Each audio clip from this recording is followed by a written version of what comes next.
KVPS రాష్ట్ర కార్యదర్శి స్కైలాబన్న గారిని వేదిక మీదకి రావాల్సిందిగా ఆహ్వానిస్తున్నాం. అదేవిధంగా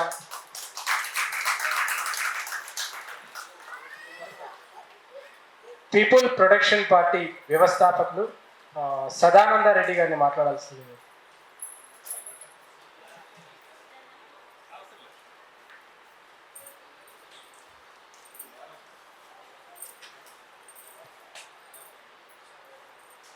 ఈ సభ జరగనీకే ముఖ్య కారకులైన E69 బాను మరియు ఈ సభను అలంకరించిన పెద్దలకు, ఈ సభకు విచ్చేసిన ప్రతి ఒక్కరికి పేరు పేరున నా నమస్కారాలు తెలియజేస్తున్నాను.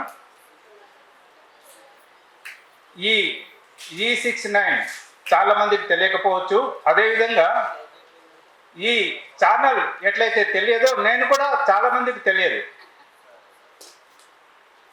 కారణం ఒకటే,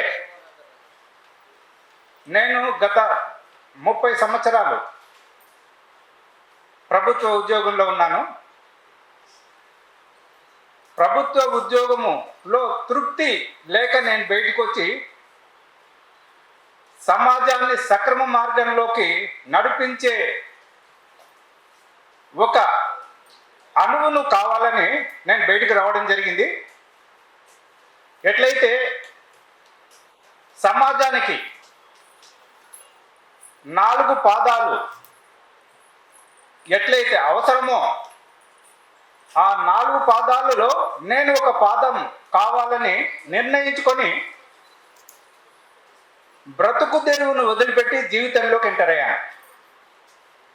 సమాజము సక్రమంగా నడవాలంటే న్యాయ వ్యవస్థ, పార్లమెంట్,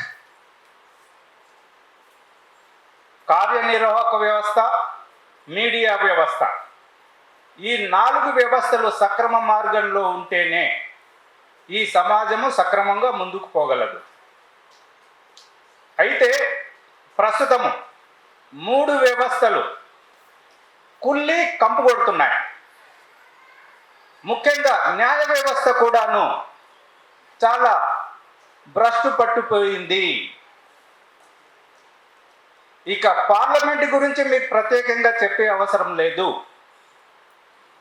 ఇక కార్యనిర్వాహక వ్యవస్థ ఇంతకు ముందే చెప్పాడు, పర్మిషన్ కోసం అప్లై చేస్తే ఇప్పటికీ పర్మిషన్ రాలేదు.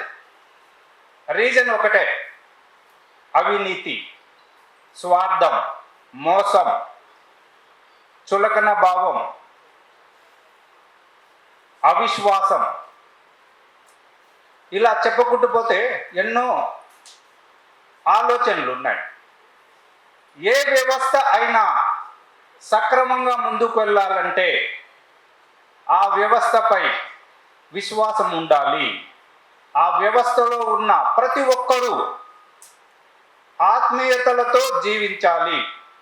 ఎక్కడైతే ఆత్మీయతలు ఉండవో అక్కడ ధర్మం ఉండదు.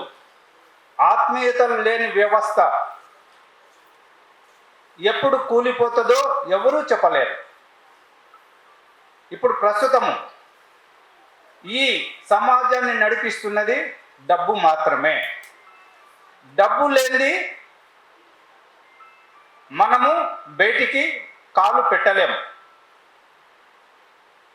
జేబు ఫుల్ ఉంటేనే మనము కాలు బయటికి పెట్టగలం. ఆ విధంగా ప్రస్తుత సమాజము క్రుల్లి కంపు కొడుతున్నది. దీనికి కారణం ఎవరు? మనమే. ఎవరో కాదు, ఎవరి స్వార్థం వాళ్ళది, ఎవరి శారీరక సుఖము వారిది. నేను సుఖంగా ఉంటే చాలు, పక్కవాడు ఏమైనా నాకేమీ అభ్యంతరం లేదు. నాకు ఎలాంటి సమస్య వచ్చినా ఇమ్మీడియట్లీ తీరాలి. వేరే వాళ్ళ సమస్యలు మనకు అవసరం లేదు. ఎవరి స్వేచ్ఛ వారిది, ఎవరి స్వతంత్రము వారిది, ఎవరి హక్కులు వారివే. అయితే బాధ్యతలు, అర్హతలు, బాధ్యతలు మర్చిపోయాం. ఇక బాధ్యతలు మర్చిపోతే అర్హతలు ఉండవు. నాకు హక్కు ఉంది అంటున్నామే కానీ నాకు బాధ్యత ఉంది అని మాత్రం ఎవరు చెప్పట్లేదు. అందరూ హక్కుల గురించి మాట్లాడుతున్నారు, కానీ బాధ్యతల గురించి ఎవరూ మాట్లాడటం లేదు. కావున సమాజం ముందుకెళ్ళాలంటే న్యాయ వ్యవస్థ బాధ్యత ఏంటి, పార్లమెంటు బాధ్యత ఏంటి, కార్యనిర్వాహక బాధ్యత ఏంటి, ఇక మీడియా వ్యవస్థ బాధ్యత ఏంటి? ప్రస్తుతం మనము ఇక్కడ ఉన్నది, మనము 4వ పాదము అయిన మీడియా వ్యవస్థ కార్యక్రమానికి వచ్చాము. మీడియా వ్యవస్థ కార్యక్రమము నేను అనుకున్నాను, భాను ప్రకాష్ ఒక నీతి నిజాయితీ గల మనిషి, ఆయన ఒక ఛానల్ 5 సంవత్సరాల నుంచి నడుపుతున్నాడు అంటే ఆయన మాటకు గౌరవం ఇచ్చి చాలామంది వస్తారు. ఈయన ఎవరినైతే ఇన్వైట్ చేశారో వాళ్ళందరూ తప్పకుండా ఎలాంటి కార్యక్రమం ఉన్నా ఆ కార్యక్రమాన్ని ప్రక్కకు పెట్టి వస్తారు అని అనుకున్నాను. అయితే ఈ కార్యక్రమానికి ఎవరైతే రాలేదో నేను నిర్భయంగా చెప్తున్నాను, వాళ్ళు స్వార్థపరులే. ఈయన ఇన్వైట్ చేస్తే రాని ఆ పెద్ద మనుషులు నిజంగా స్వార్థపరులే. ఒక నీతి నిజాయితీగా ఆర్థికపరమైన ఎన్నో ఒడిదుడుకులను ఎదుర్కొంటూ తన ఉద్యోగాన్ని వదిలేసి ఆ ఉద్యోగంతో సంపాదించిన 7 లక్షలను కూడా దీనికి దారాదత్తం చేసి ఎంతో కష్టపడి ఎన్నో సమస్యలను ఎదుర్కొంటూ 5 సంవత్సరాలు ఉన్నా లేకున్నా, తిన్నా తినకపోయినా పైకి మాత్రము నిర్భయంగా ధైర్యంగా ఉన్నానని పైకి కనబడుతూ ఎన్నో కష్టాలను అనుభవిస్తూ నిజాయితీతో ఛానల్ నడుపుతూ ఇన్వైట్ చేసే వాళ్ళను ఇన్వైట్ చేసే వాళ్ళు రాలేదు అంటే నిజంగా నేను బాధపడుతున్నాను. ఈయనకు గౌరవం ఇచ్చైనా వాళ్ళు వచ్చేది ఉన్నది. Okay, that is different issue. అయితే ప్రస్తుత సమాజానికి మీడియా వ్యవస్థ యొక్క అవసరం ఎంతో ఉంది. ప్రస్తుతము వేల సంఖ్యలో మీడియా ఛానల్స్ ఉన్నాయి. నిజానికి వాటిని నేను ఛానల్స్గా భావించటం లేదు, వాటిని వ్యాపార సంస్థలుగా భావిస్తున్నాను.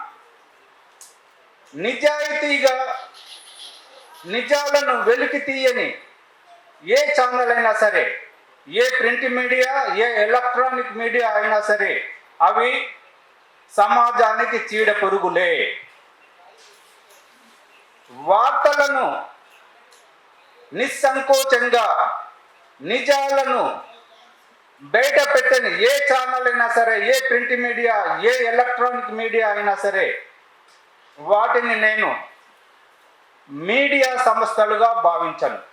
వాటిని వాళ్ళ సుఖం కోసం, వాళ్ళ పేరు ప్రతిష్ట ప్రశంసల కోసం ఆవిర్భవించిన వ్యాపార సంస్థలుగానే నేను భావిస్తున్నాను.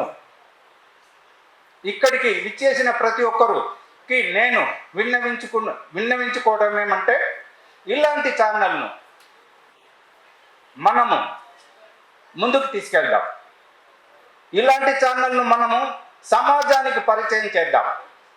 ఎప్పుడైతే ఇలాంటి ఛానల్స్ సమాజానికి మనము పరిచయం చేస్తామో ఈ సమాజంలో ఉన్న రుగ్మతలు